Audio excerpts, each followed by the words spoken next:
தென்கொரியாவில் Merz virus தாக்குதலால் பாதிக்கப்பட்ட நோயாளிகளின் எண்ணிக்கை 122ஆக உயர்ந்துள்ளது. இதையடுத்து வைரஸை கட்டுப்படுத்தும் நடவடிக்கைகளை அந்நாடு போர்க்கால அடிப்படையில் மேற்கொண்டு வருகிறது.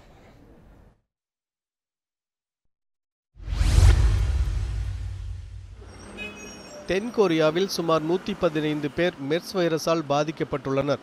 அவர்களில் 10 பேர் உயிரிழந்ததாக செய்திகள் தெரிவிக்கின்றன. இதையடுத்து மெர்ஸ் வைரஸை கட்டுப்படுத்தும் நடவடிக்கைகளை தென்கொரிய அரசு போர்க்கால அடிப்படையில் மேற்கொண்டு வருகிறது.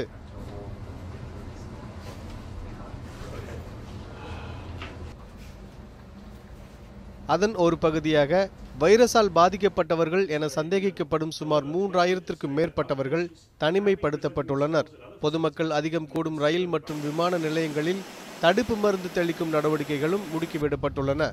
இந்நிலையில் வைரஸ் தாக்குதலில் கடுமையாக பாதிக்கப்பட்ட 8 பேருக்கு மருத்துவமனையில் தனிமைப்படுத்தப்பட்ட வார்டுகளில் வைத்து சிகிச்சை அளிக்கப்படுகிறது.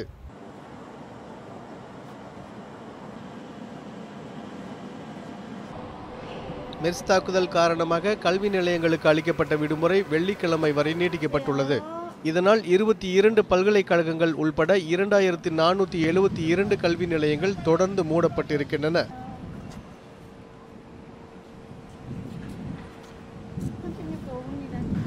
வைரஸ் தாக்குதல் காரணமாக தென்கொரியாவுக்கு யாரும் செல்லக்கூடாது என சீனா, தைவான் உள்ளிட்ட நாடுகள் அறிவித்திருப்பதால் அந்நாட்டு சுற்றுலாத்துறையும் முடங்கியுள்ளது. இருப்பினும் தென்கொரிய பயணம் ஆபத்தானது என்று உலக சுகாதார அமைப்பு இதுவரை அறிவிக்கவில்லை. எல் துரைராஜ், உலக செய்தி பிரிவு, நியூஸ் 7 தமிழ்.